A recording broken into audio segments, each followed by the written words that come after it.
Hi, I'm Terrell Turner, the host of the Finance and Accounting Show. And today we have another great topic because one of the things that is impacting the profession, is impacting business, is impacting the way we think about how we're approaching business on a global scale. And that is the ESG, environmental and safety governance. And I thought, you know what, it would be great to bring on someone who is doing some leading great work across the industry of this. So we have Dr. Sandra Vera-Munoz coming on. So you don't want to miss this episode.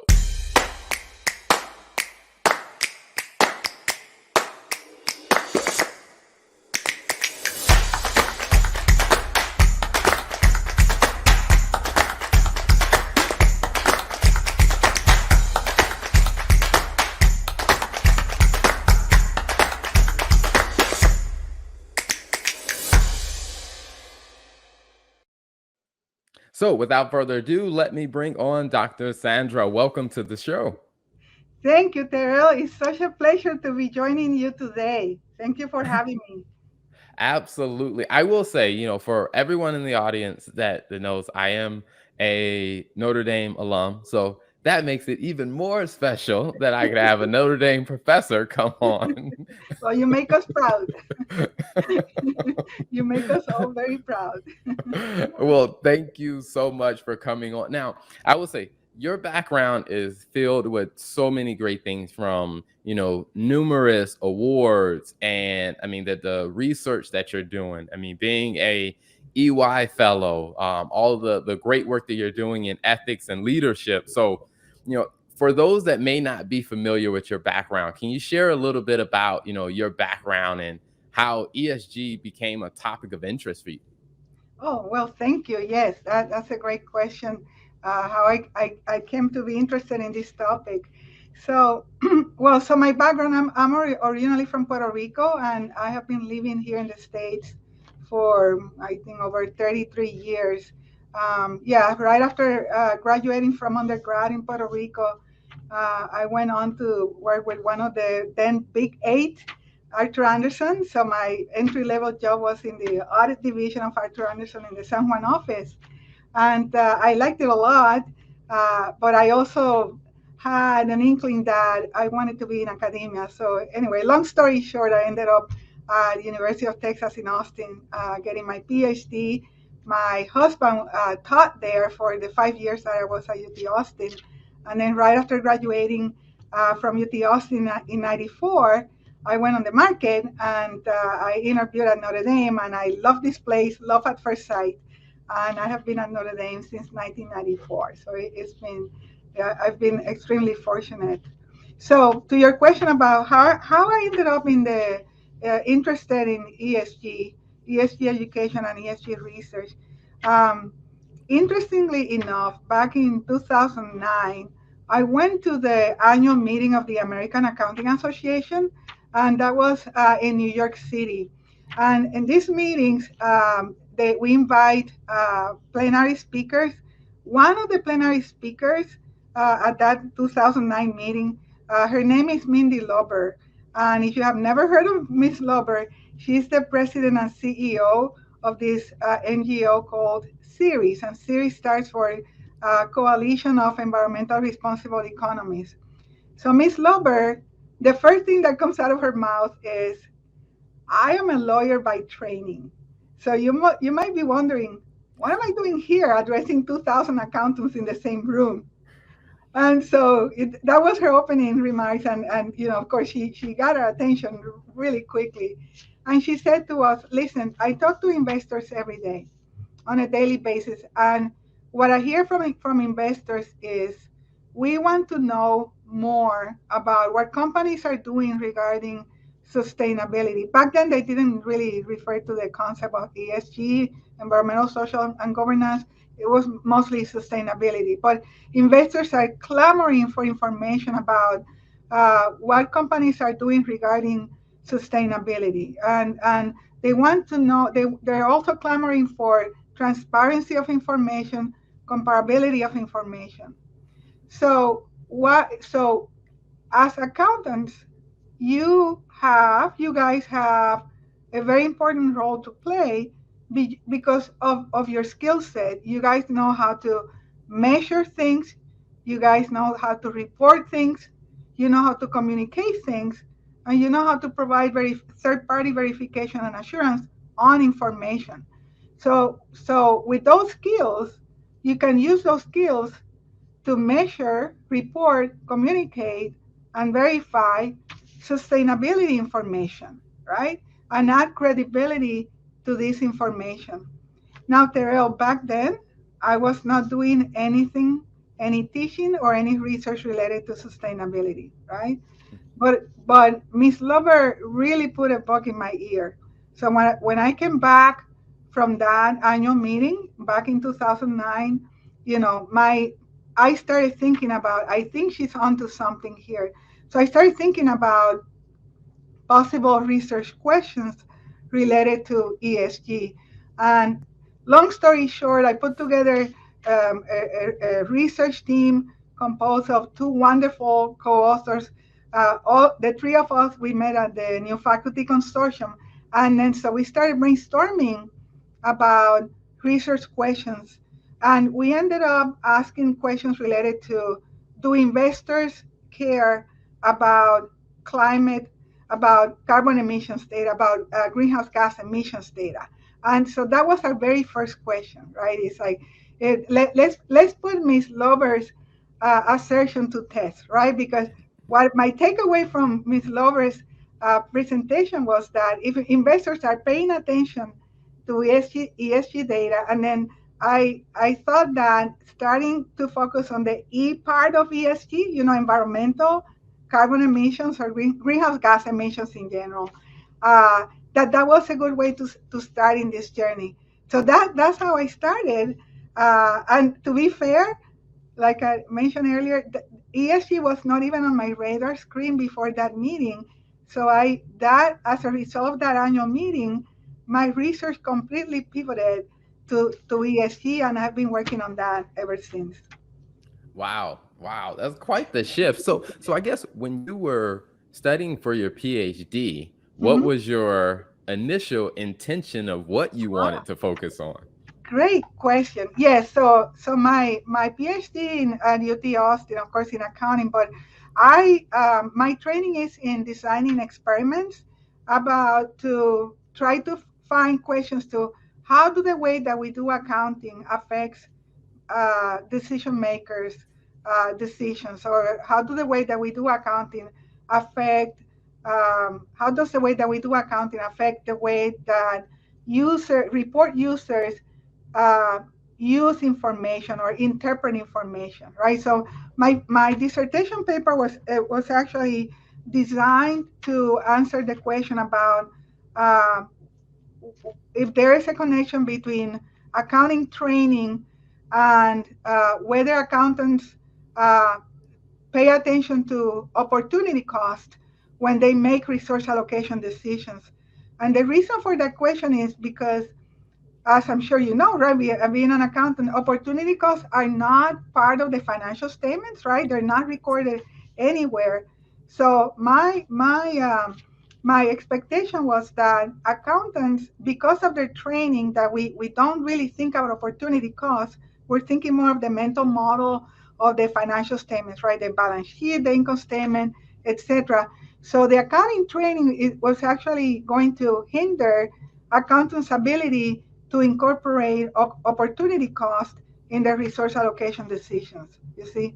And that's exactly what I found, that if you put two groups of people, one group where accountants don't have the accounting training, pardon, one group where the participants don't have accounting training or education, versus the other group of accountants, the non-accountants actually did better in the resource allocation decisions than the accountants, meaning that the non-accountants were more likely to incorporate this opportunity cost in the resource allocation decisions than the accountants. So that the implication for that is that we needed to be doing a better job about talking about opportunity cost in our accounting courses. So that's what we call it behavioral experiment, right? Because Mhm.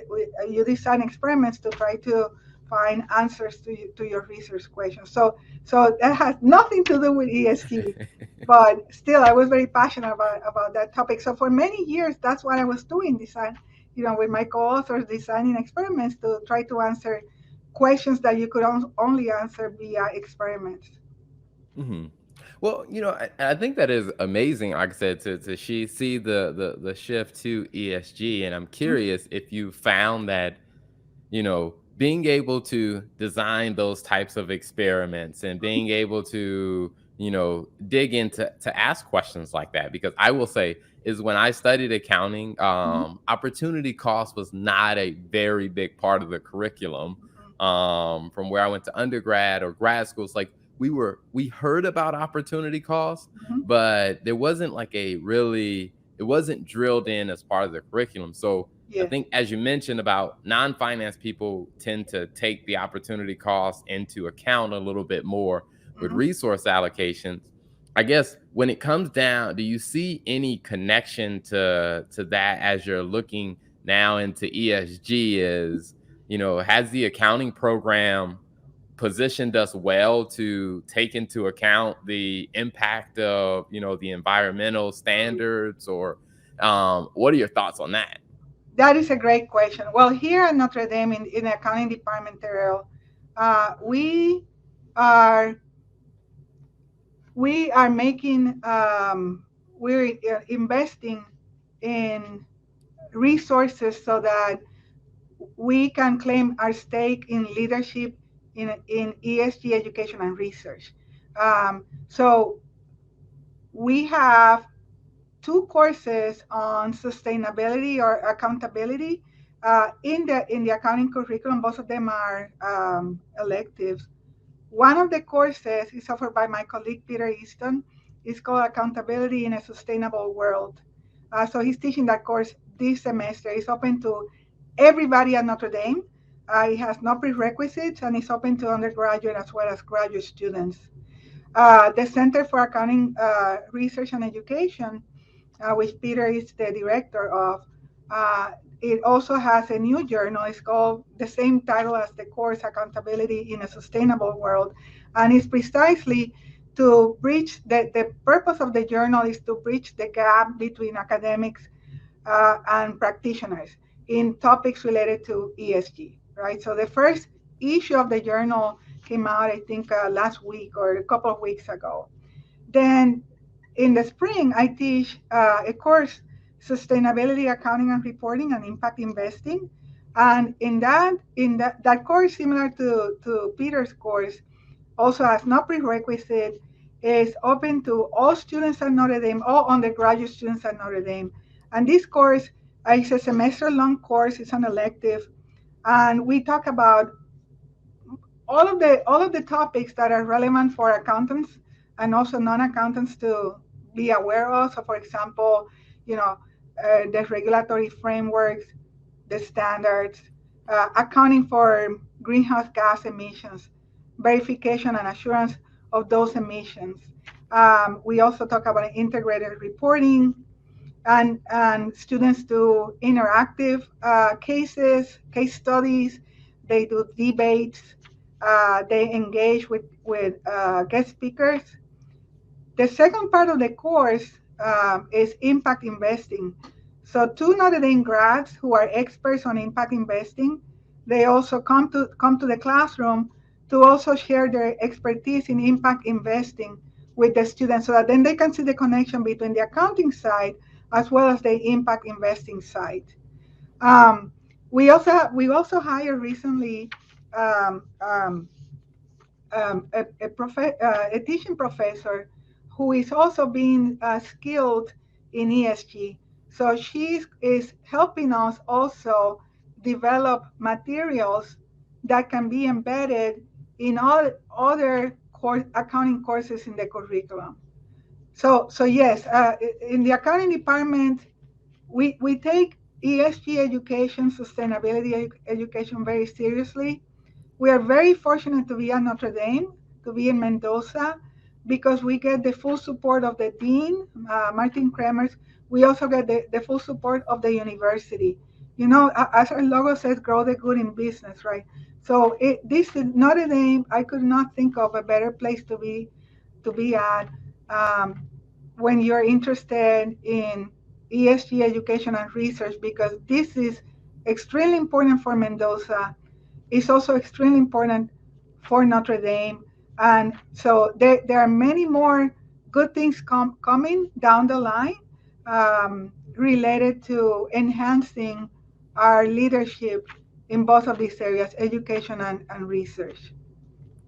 Awesome. No, I guess with Notre Dame being such I guess you say leaders in the space of studying ESG with the experiments and just really working it as a very important and I think well thought out part of the curriculum and the education path has other schools started to reach out to Notre Dame to ask like, hey, how did you guys stand this ESG education track up and what can we learn from you?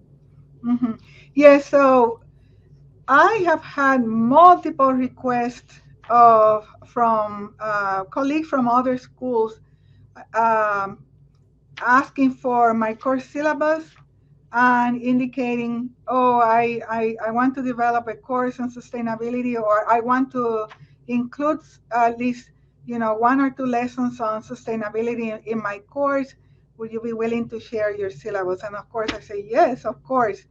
And, it's interesting because the AAA, the American Accounting Association, they're going to have a conference in February of 2023 that is going to bring together everybody in the U.S. and I suppose in the, outside of the U.S. too, all everybody who is interested in teaching, including sustainability (ESG) in their curricula, as well as also develop, enhancing, continue to do research in sustainability. So, and 2 weeks ago, there was a conference sponsored by one of the journals, Accounting Organizations and Society, and the conference included 6 papers.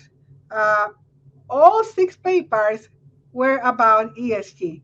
So my point is that ESG has become the central focus of both education and research in accounting.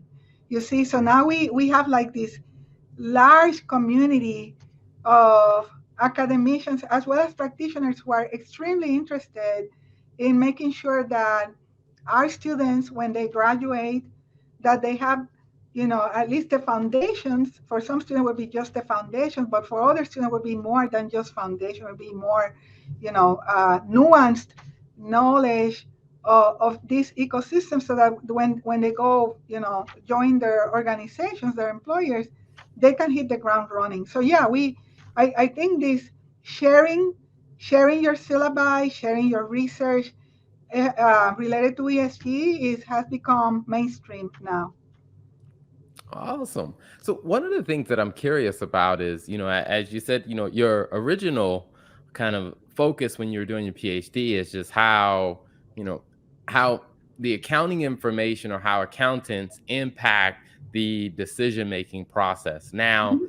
with being so, well informed about what's going on with ESG, have you noticed some trends in how, business leaders are, maybe rethinking or maybe reapproaching some business decisions in light of what we're learning about ESG? Oh, absolutely, Terrell. That is a great question.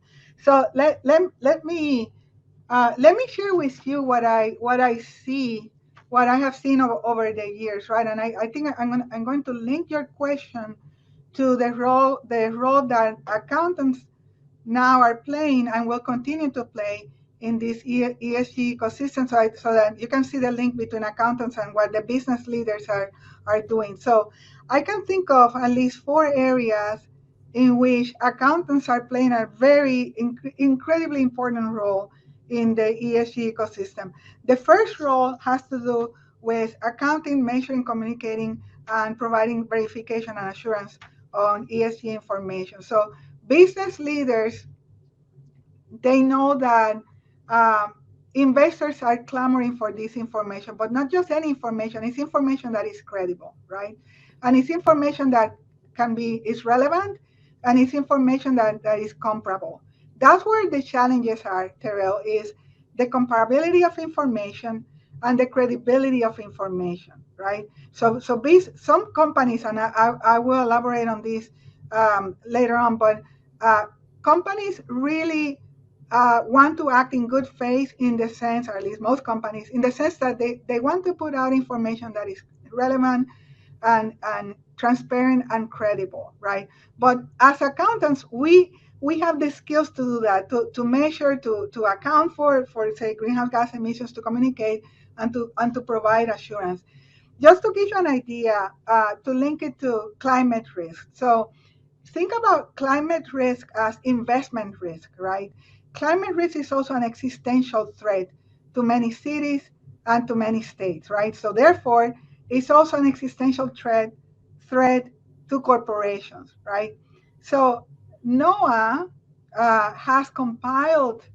has been compiling information about the effect of climate risk in terms of how costly is climate risk, right? Climate related events. So for example, the first 9 months of 2021, okay, from January to September, there were 18 separate billion with a B dollar climate related disasters, okay? Wow. Now, from 2017 through 2021, so that 5 year period, the cost of climate related disasters just in the US was close to $700 billion. And in Wow. 2017 alone, Terrell, that cost was almost $350 billion. And what kind of disaster are we talking about? These are hurricanes and tropical storms, droughts, wildfires, and hailstorms. Okay, so of course that affects corporations, right? So business leaders know that climate risk is investment risk, right? Because if you have, say, you have a plant, that depends on water for their production and manufacturing, and you are located in a state that is subject to severe droughts, you know that water availability is going to be an important part of your future decisions as to where to locate your future plants, right? To the point that these decisions, about investment decision, or whether to move your plant from a drought prone area to an area that is not prone to droughts, those decisions now are being linked to executive compensation. So that's the second area where accountants play an important role, linking ESG metrics to top executive compensation as well as to middle managers compensation, right? So if a manager has a proposal to upgrade a plant or to build a new plant, the impact on greenhouse gases, right? The greenhouse gas emission by the corporation, the impact of upgrading the plant or building a new plant is also incorporated in managers' bonuses, right? Because now it's not only the MPV or the IRR or the payback period, it's also how much more in carbon emissions are we talking about if we build a new plant or if we upgrade the plant, right? So now you will see companies like Alcoa, for example, or Excel Energy, who are incorporating ESG metrics in their executive compensation plans. For example, if you look at the proxy statement for either one of these firms, Alcoa or Excel Energy, you will see that, and this is the most recent proxy statement that I looked at, say 70% of the top executive compensation is based on financial metrics, but 30% is based on ESG metrics. So, for example, reduction of greenhouse gas emissions, employee safety, and diversity, equity, and inclusion. So yeah, business leaders are paying attention to businesses have are incorporating ESG metrics in their company strategies, which then links to executive compensation. Mhm. The third area to elaborate on your question, Terrell, is externalities. So externalities, these are actions by corporations that could have positive or negative effects on third parties, so the societies, right? I'm sure you heard of the expression that corporations have this social license to operate, right? So the thing with externalities is that a company's actions are going to affect the societies around them, right? Whether positively or negatively, right? But the third parties born are the ones that born the cost or the benefits of those externalities. Is not the corporation. So, for example, in keeping with the theme of greenhouse gases, so one big externality is greenhouse gas emissions, right, which pollutes the environment, etc. So, companies like Microsoft Corporation, uh, for the last, I think, since 2012, I believe, what they decided to do? They decided to internalize an externality, the externality of greenhouse gas emissions. How are they doing that? By imposing a carbon fee or a carbon price to themselves. So in other words, each of Microsoft's strategic business units is charged a carbon fee. The idea is not just to charge the fee, but it's also to remind the managers of these strategic business units that we're charging you for your greenhouse gas emissions to incentivize you to reduce your greenhouse gas emissions. Now, the nice thing about this, Terrell, is that this fee has turned into a multi-million dollar fund. You know what those funds are used for? For green projects. You see? Wow. So, to come up with green projects or green ideas to continue reducing Microsoft greenhouse gas emissions. So it's a win-win for everyone, you see? Mhm. So this is how business leaders and leaders in the industry are addressing ESG and are addressing externalities. Mhm. Wow, that it is pretty interesting to hear how that's changing, and and I love the time that we have, and I just have a few more questions before we let you go. I'm wondering, as you talked about, Notre Dame is on the leading edge of preparing students for ESG and how to understand it, how to navigate it when it comes down to being a valuable contributor within a business. Mhm. For most of the accounting industry are people who have gone to school years ago, Mhm. who don't have the luxury of going back to undergrad or graduate school at the University of Notre Dame. Are there Mhm. any resources that are available to, let's say, existing professionals where they can start to improve their understanding Mhm. of ESG?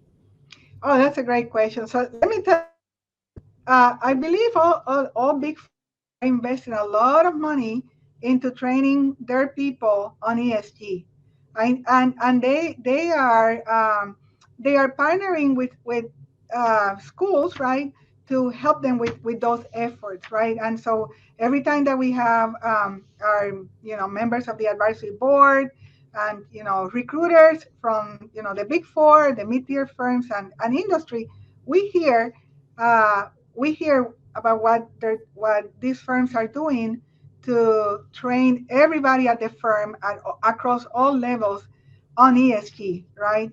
So we see that also as our responsibility to make sure that our students have courses, access to courses, easy access to courses if they are interested in this ecosystem, that they can take these courses, and then eventually if they want to, they can join the sustainability practices at any of the big four and any of the mid-tier firms. Investment banking, and they're big on ESG now. Many of them are.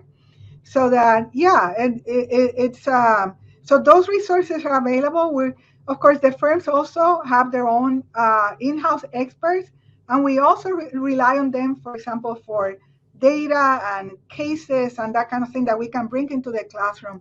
They also are very generous and very gracious with providing guest speakers, right? So, for example, for the topics of verification and assurance on greenhouse gas emissions and other ESG information, I can always count on the big four to have expert experts that are willing to come in the classroom or join us on Zoom to share their best practices related to verification and assurance of ESG. So it's a partnership. It's a mutual partnership that we have, and everybody benefits from it, right? So we're on our side. We are trying to do our best to educate all of our students, not just Mendoza students, but all Notre Dame students, to train them in the ESG ecosystem, but also the big four and corporate America. We also hear from them, and they're also very gracious and very willing to help us out in our efforts.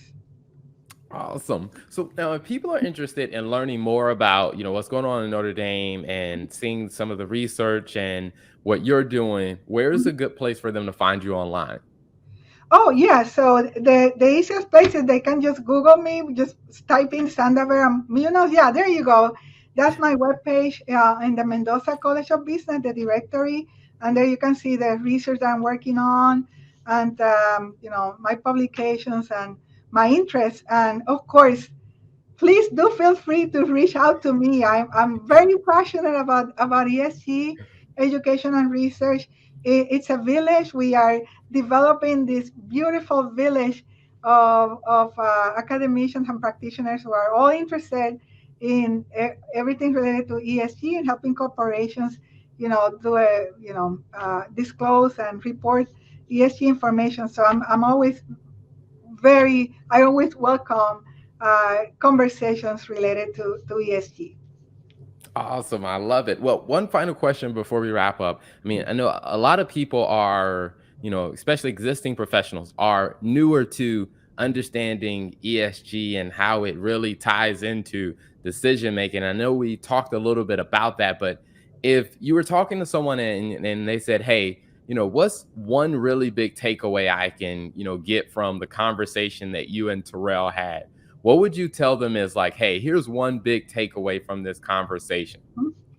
Oh, that's a great question. Yeah, one big takeaway from this conversation is that, particularly for those interested in accounting, or trying to discern, should I go into accounting or something else? Hey, it's a great time to be an accountant.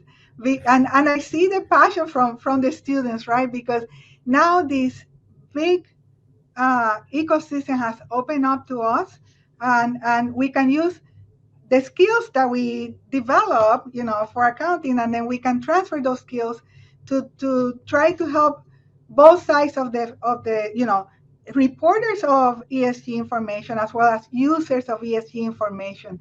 One thing that I forgot to mention, Terrell, is that another important role of accountants now, and this is a big takeaway, is perhaps you have heard about the SEC's Securities and Exchange Commission's proposal that came out in March of this year to potentially mandate corporations to disclose information on their greenhouse gas emissions and climate risk and all that good stuff. So that proposal that was issued in March of 2022, they opened it up for comments from investors and all other stakeholders. That proposal alone generated over 10,000 comment letters.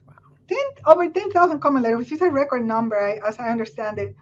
Many of these letters came from, well, not many, but okay, the big four and some of the mid-tier firms. They wrote very thoughtful letters to the SEC, providing very well written recommendations for this proposal, right? So a big takeaway is that account and the same thing that I heard from Mindy Lover in 2009, right? Accountants have a very important critical role to play in the ESG ecosystem. This ecosystem is very fluid. It's moving very fast. I think the SEC proposal, we don't know if it's going to be approved. Hopefully it will be, maybe in a modified version of the proposal that was issued in March 2022. But big takeaway, we have an important role to play even in helping regulators and policymakers, right? So that ESG information is reliable, credible, transparent, relevant, and comparable. So that, to me, that's the biggest takeaways, that we have the training, we stand to play an important role in this system to help all stakeholders. Awesome. I love it. Well, Dr. Sandra, thank you so much for coming on, sharing your insights, and continue the great work that you are doing. Thank you so much. It has been such a pleasure to be here with you today, Terrell. Thank you for the opportunity.